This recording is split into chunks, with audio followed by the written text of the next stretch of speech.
Wah, kayak gitu ya Mas ya. Ternyata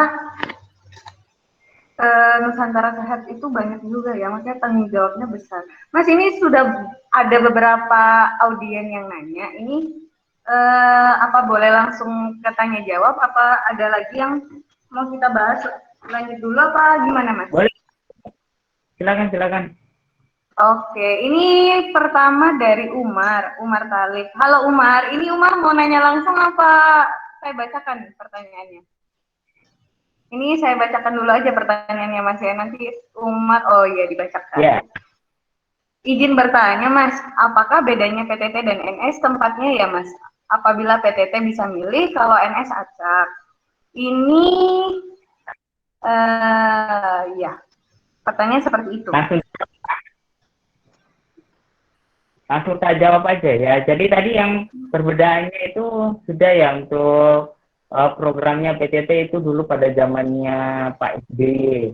Dulu untuk PTT dan kemudian untuk tenaganya itu dia kemarin itu cuma 3 kalau nggak bidan, uh, dokter gigi. Itu untuk PTT pusat. Kalau daerah sampai sekarang masih ada. Untuk daerah itu kita langsung berurusan dengan daerah, nggak melalui Kementerian Kesehatan. Nah, untuk milih daerah, yang milih daerah itu individu. Individu ini kan sebenarnya gantinya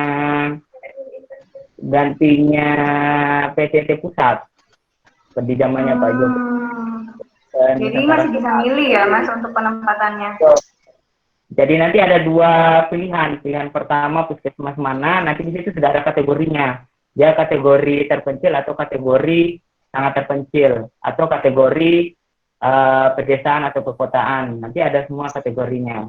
Itu pilihan pertama. Kemudian pilihan kedua nanti terserah kita memilih yang mana. Ya jelasnya kita nggak rebut-rebutan kayak internship. Internship kan siapa yang punya jaringan bagus kan dia yang menang ya. Nah, Iya. kalau siapa yang punya nilai tinggi itu yang menang. Kayak gitu.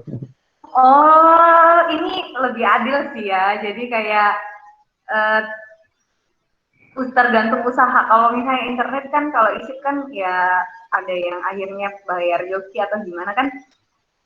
Jadinya kesempatan mereka ada karena bantuan orang-orang lain. Terus nanya dong Mas, Betul. kalau sekarang kan masih ada PTT tuh. Eh, Sedangkan kan NS individu menggantikan PTT itu nanti gimana ya Mas? Apa nggak saling tumpang tindih tugasnya? Apa memang masih ada Enggak. PTT itu? Iya, kalau PTT sekarang adanya PTT daerah. PTT daerah itu semuanya dana dari daerah. Nanti insentifnya dari daerah. Karena PTT pusat sudah nggak ada. Jadi yang menggantikan PTT pusat ya Nusantara Sehat Individu. Sebenarnya hampir sama sih kayak gitu. Hmm, Jadi nggak tumpang berarti nanti tindih. kalau misalnya Gimana? aku nanyanya gini Mas, misalnya PTT itu berarti sekarang kalau ada itu berarti yang buka lowongannya berarti dari daerahnya yang membutuhkan, bukan dari Betul, pusat. betul. Oke. Nah, di tempat penempatan saya di puskesmas saya ini ada PTT daerah, ada NS. Nah, yang PTT daerah ini ada dokter PTT daerah di sini. Um, Mereka didanai oleh daerah provinsi, pemerintah provinsi Kalimantan Tengah. Sedangkan saya karena Nusantara Sehat jadi langsung pendanaan insentif dan lain-lainnya dari pusat, dari Kementerian Kesehatan. Itu yang membedakan. Jadi dalam satu puskesmas ada PTT-nya, tapi PTT daerah. Dan ada juga NS-nya. Belum tentu di daerah yang lain ada PTT-nya. Kayak gitu. Oke. Gimana Umar? Apa pertanyaannya sudah terjawab? Apa ada tanggapan?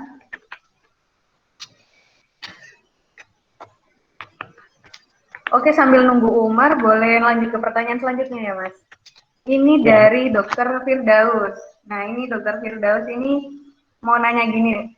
Assalamualaikum dokter, ini istrinya dok yang nanya. Saya Dokter Rika FKUMM 2013, mohon izin bertanya.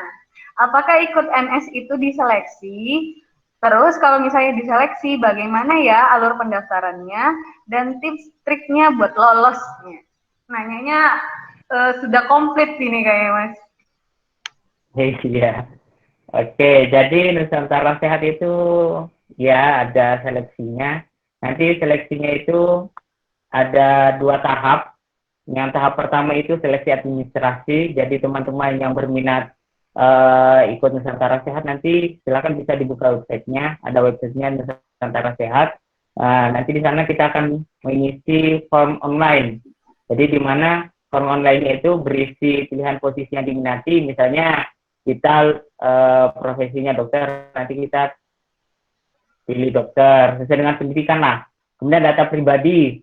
Nah, data pribadinya ini seperti nomor NPWP, kemudian nomor induk kependudukan, ya kayak gitu untuk data-data pribadi. Kemudian latar pendidikan beserta judul tugas akhir itu ada loh. Apa sih kemarin judul tugas akhirnya? Nah, itu masuk. Kemudian kalau punya data-data pelatihan, misalnya punya pelatihan ACLS, kemudian ATLS, kalau yang perawat mungkin BTCLS, nah itu sangat menunjang. Kemudian pengalaman berorganisasi apa aja, itu sangat menunjang. Kemudian kegiatan-kegiatan yang pernah diikuti apa aja, nah itu juga sangat menunjang. Nanti diisi semua secara online. Pengalaman bekerja dan juga ada esainya. Nanti esainya ini apa sih motivasinya kok pengen ikut kayak gitu. Wah, ini kayaknya kemarin aku pribadi sudah nyoba ya Mas ya, nyoba untuk daftar administrasi aja sih. Terus di form akhir itu ada esai. Nah, esai itu Nah, tips and trick bahas esai gimana sih? Esai yang bagus tuh kayak gimana ya? yang jelasnya niatnya untuk mengabdi itu emang dibuat-buat apa enggak, apa emang dari dalam hati gitu ya. Kemudian motivasinya untuk berangkat apa sih. Nah, nanti di sana kita jabarkan aja, nggak masalah, apapun silahkan bercerita. Nah, Kalau nanti Mas dari Fajar situ, dulu cerita tentang apa? ya kalau saya sendiri sih dulu emang ya pengen, dari awal kan pengen mengabdi dulu ya, jadi pengen ke daerah-daerah, pengen tahu daerah ini, pengen tahu daerah itu, pengen tahu um, apa namanya adat-adatnya. Jadi dari situ jadi kok seru kayaknya nih ikut kayak gini. Tapi waktu itu pas saya cari-cari itu masih namanya PTT. Jadi dulu PTT itu sempat nanya-nanya sama senior, terus sama dokter Tami. Dokter Tami juga dulu angkatan 2008 PTT di Kalimantan Tengah.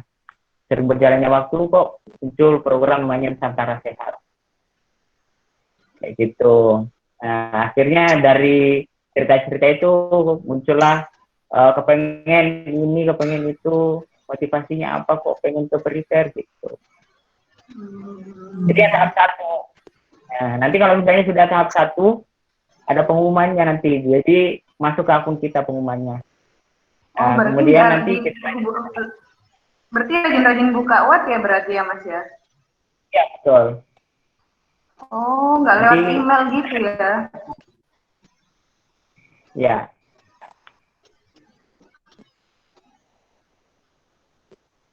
Terus tahap 2 gimana Mas seleksinya?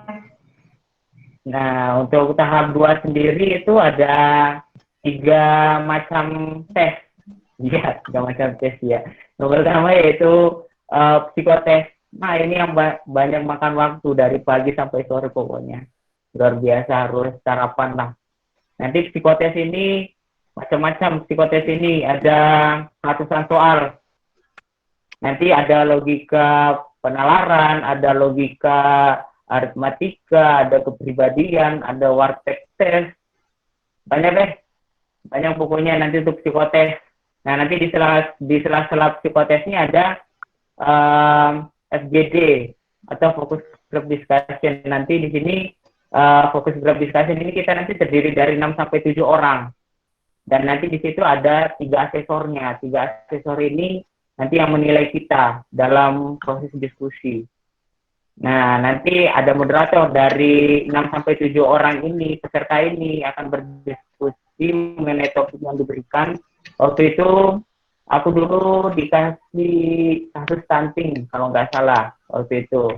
Nanti dari 7 orang itu ada moderatornya. Silakan katakan yang pengen jadi moderator. Itu nanti nilainya poinnya lebih tinggi.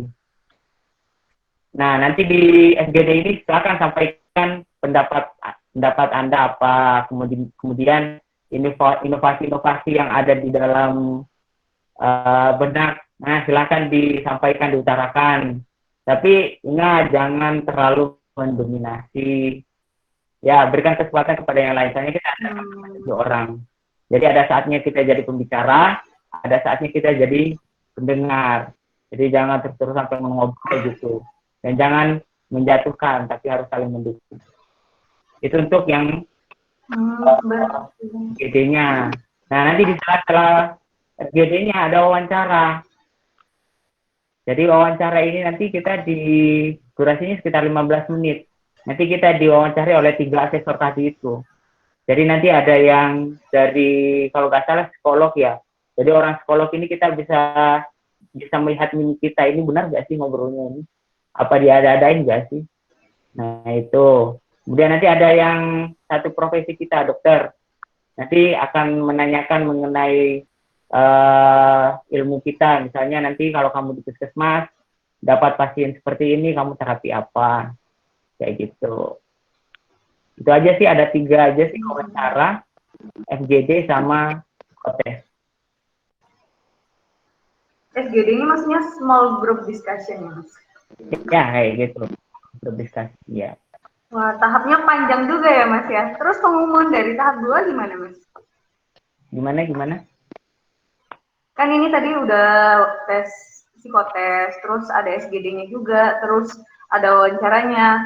Terus setelah seleksi tahap 2 itu gimana nih, Mas? Taunya saya lulus untuk ikut Nusantara Sehat atau gimana? Ya, sama kayak pengumuman tahap 1. Jadi nanti masuk di akun website lagi. Nanti kan ada pemberitahuan bahwa sudah keluar pengumuman nih. Langsung buka aja nanti itu. Nanti ada langsung pemilihan penempatan. Misalnya selamat Anda lolos tahap kedua. Silakan memilih penempatan. Nah, penempatan nanti ini ada pilihan 1 dan pilihan kedua. Terserah teman-teman pilihan 1 mau pilih daerah mana. Nanti muncul semua nih daerah-daerahnya. Jadi saran sebelum milih, cari tahu dulu daerahnya. Jadi kayak kemarin saya pilih di sini, sebelumnya saya cari tahu daerah-daerahnya. Cari tahu, kebetulan ada teman yang memang asli Pulang Pisau, tapi ada di kecamatan Pandihwatu kalau nggak salah rumahnya. Nah, katanya itu bagus daerahnya, dan ya mungkin faktor keberuntungan saya dapat kategori terpencil tapi di ibu kota kabupaten. Wah, gitu. Enak ya, Mas ya. Iya. Iya, faktor mau nikah kayaknya kemarin. Iya, puskesmas kota tapi SK-nya masih terpencil gitu. Oh, ini juga berarti ada faktor luck-nya ya, Mas. Ini lanjut pertanyaan ya, Mas. Ini pertanyaan ini udah numpuk banyak nih, Mas. Boleh ya, lanjut ya. Ini pertanyaan dari Dokter Dita Apriani. Ini, Assalamualaikum. Saya Dita. Izin tanya Mas Fajar, pos isi setelah terbit STR, apa perlu daftar ID alamat asal dulu? Atau nanti setelah purna NS daftarnya? Semisal sudah daftar ID daerah tempat tinggal, perlu mutasi nggak ke tempat daerah NS? Terima kasih. Oke, jadi untuk daftar ID ya, kalau daftar ID di daerah nggak masalah, silakan daftar ID di daerah, nanti tetap urus mutasi, soalnya kita nanti kalau di daerah saya ini sih kita nanti ada iuran organisasi ya namanya. Nanti dari situ kita harus kita bayar iuran masuk ke kas ID kita. Tapi saya kemarin nggak, jadi saya sebelumnya memang nggak daftar keanggotaan ID sebelumnya. Jadi daftar keanggotaan ID itu pas di daerah penempatan. Jadi nggak ngurus mutasi, nggak ada ngurus-ngurus kayak gitu. Berarti ID-nya nggak bermasalah ya Mas, keanggotaan ID-nya ya? Nggak masalah sebenarnya. Enak aja, yang penting bagaimana kita komunikasi aja sama pengurusnya, pengurus ID yang ada di daerah. Kalau misalnya memang daerahnya sulit untuk mengurus mutasi, mungkin bisa dikomunikasikan. Mungkin pengurus ID di daerah penempatan kata aja mungkin ya. Yang penting